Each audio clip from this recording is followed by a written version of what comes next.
Assalamu alaikum. Dear students, welcome back to our channel. Today we are going to read the next poem of the textbook A, and it's unit number 8, and the poem is Stopping by Words on a Snowy Evening. Robert Frost is the poet of this poem. Okay, students, just like we did in our first poem, we will not discuss its summary here in this lecture, because you people have notes, very good notes, where you people can find reasonable summaries that you can learn by heart. Actually, the thing that is conceptual is what the poem is about. Actually, the overall I'm sorry, the overall plot of the poem is that the poet stops his horse near a forest. It seems that the poet is riding a horse, right? The woods are deep and dark. It means the poet reaches or arrives a forest that is deep and it looks dark. The forest looks beautiful with its trees covered with snow. Right here, after reading this line, we come to know that it is winter season and snow is falling. The poet thinks that he knows the owner of the birds who is living nearby. Right? It is getting dark and the horse of the poet shakes its honest bill to ask the poet move ahead. Right? Here it means that the horse of the poet is frightened to stop there, so he jacks his harness bill to alarm the poet that they cannot stop there anymore. Then the poet remembers he has to do a lot of work and fulfill his promises before his life has ended. Alright? Okay. Now I will discuss the questions that are given within the unit. And so question number 1 is, what hidden meanings do the following words convey to us? Words: house, horse, harness bill, downy flake. Okay.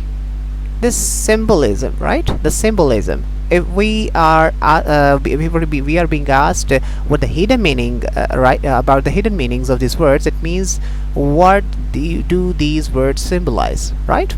This answer is the word words symbolizes the beauty of nature as well as mystery, right? The things that are very secret, we cannot find them out. House symbolizes the human population and activity. The word horse symbolizes the wisdom. The harness bell symbolizes sounds that warn us of danger, and the downy flake symbolizes the charm of the overall scene which the poet enjoys. Alright. Question number 2 is, note the alliteration and imagery in the poem. Students, I hope that you people now understand what is the meaning of alliteration and imagery. Answer: alliteration is used in the following phrases. You can say his house, the repetition of consonant H. See me stopping, it's repetition of S. To watch his words fill up with snow, repetition of W as well as S. He gives harness bells a shake, H and S. Some mistake, consonant M, other sounds a sweep, S, and the words are lovely, dark and deep, the consonant D. Alright? The lines or phrases indicating auditory imagery in the poem are as follows. He gives his harness bells a shake. Right? It is related to our the sense of hearing. The only other sound is sweep of easy wind and downy flake. Clear? The second one, the lines or phrases indicating visual imagery in the poem are as follows. To watch his words fill up with snow. Right? It is directly linked with our with a sense of sight. Right? Between the words and frozen lake, the darkest evening of the year. Now, dark and deep. Alright. Now we have arrived to comprehension. The first question is, who is the speaker in the poem? So the answer is very simple. A horse rider is a speaker in the poem. Alright. Number 2, whom does the speaker refer to in the first stanza of the poem? The speaker refers to the owner of the words in the first stanza of the poem. Why does the speaker stop on the darkest evening of the year? The poet stops on the darkest evening of the year to see the beauty of the words. Question number 4. Why does the horse impatiently await the next move of his master? The horse impatiently awaits the next move of his master because they cannot survive the stop there in the words. The same thing that we have discussed in the overview of this poem. Question number 5. The speaker of the poem is captivated by the beauty of nature. Why does not he stop for long to enjoy nature's beauty? The speaker does not stop to enjoy nature's beauty because he has many promises to keep and many miles to go. Right? The B activity of comprehension is some statements are directly supported by the poem, some are inferences based on evidences from the text, while some are not supported by any evidence. Put a tick in the right column. Okay? We are talking about the statements that are given in this table, and there are 3 columns against each statement, where we have to so that we can choose the right answer for the statement. Okay, it is a cold and dark winter. Students, we know that it is cold and dark winter because Robert Frost is used directly supports this idea, right? In this poem, he used that cold or snowy flakes and similar the words that depict this idea. The speaker knows the honor of the words. Yes, this is also directly supported. The speaker feels guilty about stopping in the words.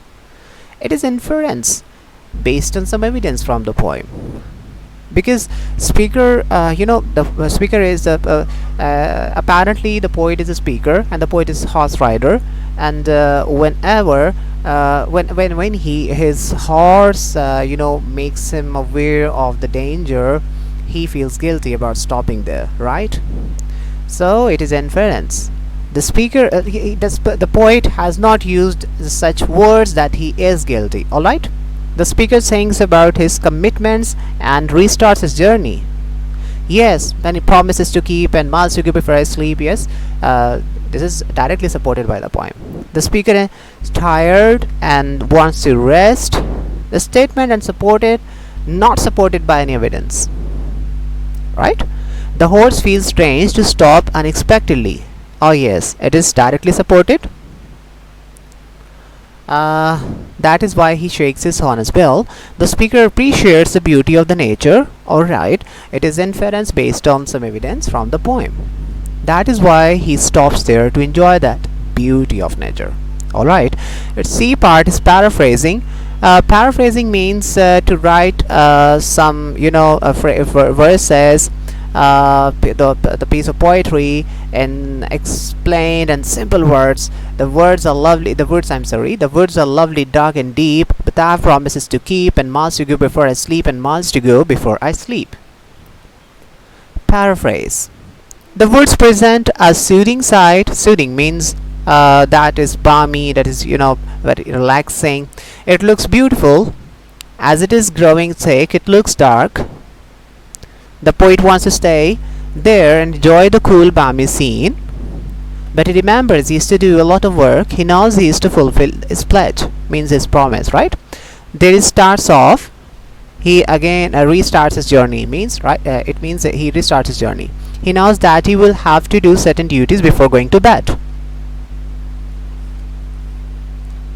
Figures of speech in this poem. Alliteration, which the previous lecture, because we have discussed this idea in our previous lecture, and you can understand this idea, this concept very easily. If you have missed this lecture, please go to the lecture and do understand this concept. Imagery was the previous lecture again, right? Underline the words and phrases that depict the clear imagery in the poem. Okay. Clear imagery in the poem. Answer to watch is words fill up with snow. This is visual imagery. The darkest evening of the year, it is also visual imagery. He gives his harness bells a shake. It is auditory because it is related with sound. The only other sounds are sweep. Also, we are discussing the sound. Auditory. The words are lovely, dark and deep. Visual imagery. Number second one, identify alliteration and metaphors in the poem. Now again we have already discussed this, but again to answer this question, alliteration, his house is in the village though H. He will not see me stopping, a repetition of S. To watch his words fill up with snow, repetition of W. He gives his harness bells a shake, repetition of H. To ask if there is some mistake, repetition of M. The only that sounds is sweep, repetition of S, and the words are lovely, dark and deep, repetition of D. Now vocabulary, students, just like my previous lecture, I am not sharing the glossary and synonym section. Yes, in vocabulary there is not any activity about synonyms, but I have not discussed with you glossary as well, because this is simply to learn by heart. And here are some words opposite meaning, master columns. This is something that you people are supposed to do. There are two columns, and the words are given randomly, and we have to match two columns,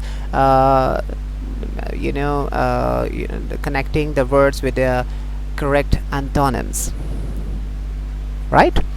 So village, you can see I've attached it with word city. Stopping, its antonym is moving. Snow, its antonym is water. Frozen, its antonym is melt. Darkest, brightest. Sound, silence. Downy, hard. Deep, shallow. Now circle the correct option. The poem is suggestive of profound thoughts about. Suggestive means that creates an insight while we are reading a piece of poetry. What sort of thoughts are invoked? Number one, a scene of words in winter. This is something very apparent now. Reality of life and death. That suggestivity is reality of life and death, right? So this is the right option. A song of enjoyment? No, it is not a song of enjoyment, right? Second one, the poem presents conflict, something that has conflict, right? The poet and his friend. There is no contradiction of poet and his friend. There is no friend in this poem. The obligations of life and desire to escape from them. Yes, this is the true option. The poet and forces of nature. No, there is no conflict of poet and forces of nature in this poem. 3. After reading the poem, we feel fed up of life? Exactly not. Wish to sleep for a long time? No. Get ready to face the challenges of life. This is the right option. Number 4. The poem conveys to us only a surface meaning? No. Profound thought? Exactly. No meaning at all. Accurately wrong. 5th one. Dark words symbolize. What's the symbol of dark words? Darkness spread around the poet? No. Death and departure to another world. Exactly. This is the right option. Darkness in the mind of the poet is wrong. Now coming to the grammar. Adjective phrase. Students, please keep in mind what is an adjective. Adjective is a word or a group of words that modifies noun or pronoun. It describes something more about noun or pronoun, right? So second thing is phrase. Phrase is a group of words, right? And formally phrase has no combination of subject and verb in this group. In it. And adjective phrase, when we combine these two terms, it means the phrase that works as an adjective. Clear? So it is a group of words and it does the work of an adjective. An adjective phrase is a group of words that does the work of an adjective. Examples: I like to see a smiling face. I've underlined the smiling because it is an adjective that modifies the noun face. So it is single. I like to see a face with a smile on it. With a smile on it. There are 5 words, so it is a group of words, and so it makes a phrase. And what does it to do here? It is modifying the noun phrase, so it is adjective phrase. Next one is adverb phrase. Students, adverb, what is an adverb? Adverb is something is a word or group of words that modifies a verb, an adjective, another adverb, or sometimes the whole sentence, right? Adverb phrase. An adverb phrase is a group of words that does the work of an adverb. Examples: Ali ran quickly. Quickly means in great speed, with a great speed. It is adverb. Quickly is an adverb, but if I replace it with this phrase with a great speed, then it becomes adverb phrase. Replace each of the following adjective phrases by an adjective. It is a really interesting activity for students. He wore a turban made of silk. This is made of silk, 3 words. This is group of 3 words, and this is phrase, adjective phrase. This is an adjective phrase. Its answer is he wore a silky turban. Silky is a single word, and this it is being a single word even, it is modifying the noun turban. He's man with a friend. He's a man without a friend. I'm sorry, without a friend. 3 words. But in its answer we can say, we can see that a single word is replacing the whole phrase of friendless. He's a friendless. Friendless is replacing the phrase without a friend. Nobody likes a man with a bad temper. With a bad temper. 4 words, right? Nobody likes a bad-tempered man. Bad-tempered is a single terminology which is replacing the whole phrase with a bad temper. It is of no use. Of no use is a phrase, and useless, it is useless. Useless is replacing the phrase of no use. He's a man of sense. Man of sense is a phrase, and we are replacing this phrase with a word sensible, right? He's a sensible man. Alright. Second one is replace each of the following underlined adverbs by an adverb phrase.